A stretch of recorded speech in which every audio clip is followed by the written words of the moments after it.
তো hello viewers, আসসালামু আলাইকুম। কেমন আছেন সবাই? আশা করি সবাই অনেক অনেক ভালো আছেন। তো আজকে আপনাদের সাথে যে বিষয় নিয়ে আলোচনা করব তা হচ্ছে গিয়ে অটো ইনকিউবেটর। অটো ইনকিউবেটরে আপনি কি সুযোগ সুবিধা পাবেন এবং কি অসুবিধা আছে ওইটাই আলোচনা করব, এবং কি আপনি নতুন অবস্থায় কোন ইনকিউবেটর কিনলে ভালো হবে সম্পূর্ণ এই ভিডিওতে আলোচনা করব। তো অটো ইনকিউবেটরে আপনার প্রথমে আমি সুবিধাগুলো বলি, পরে অসুবিধাগুলো বলবো।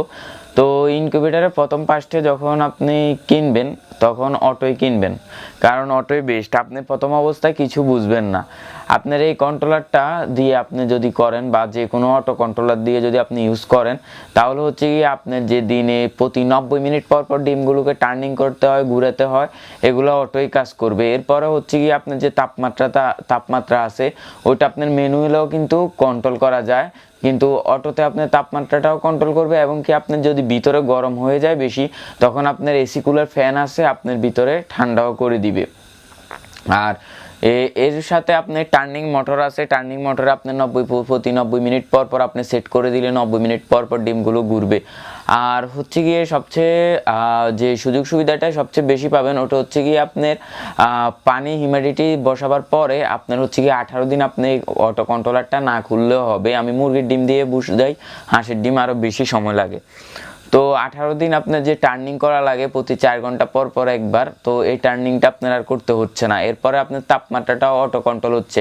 37.7 হলে অটোমেটিক অফ হয়ে যাচ্ছে, 35.1 এর নিচে নামলে অটোমেটিক অন হয়ে যাচ্ছে। আবার হচ্ছে গিয়ে আপনার যখন কন্ট্রোলারটা আপনার ভিতরে তাপমাত্রা বেশি হয়ে যায়, তখন দেখা গেছে যে কন্ট্রোলারটা আপনার হলো গিয়ে এই ইয়াতে ভিতরে এসি কুলার ফ্যান আছে, এসি কুলার ফ্যানের কারণে আপনার দেখা গেছে ইনকিউবেটরের ভিতরে যে তাপমাত্রাটা আছে ওইটা আবার কমিয়ে নিয়ন্ত্রণে নিয়ে আসে। তো আবার আপনার হিউমিডিটিটাও সেম সিস্টেম। হিউমিডিটি মানে আর্দ্রতাও আপনার হচ্ছে গিয়ে যখন আপনি 60 সেট করে দিবেন বা 65 সেট করে দিলে, বা 60-65 হলে অটোমেটিক আর্দ্রতাটাও অটোমেটিক অফ হয়ে যাবে। এক কথায় আপনার সম্পূর্ণ এই মেশিনটা অটো, আপনার হাতের তেমন কোনো কাজে নাই, শুধু ডিমগুলো পরিষ্কার করে বসাবেন আর হচ্ছে গিয়ে 18 দিন সেটার থেকে হ্যাচারে নামিয়ে রাখবেন, জাস্ট এটাই, আপনার আর কোনো কাজ করতে হবে না।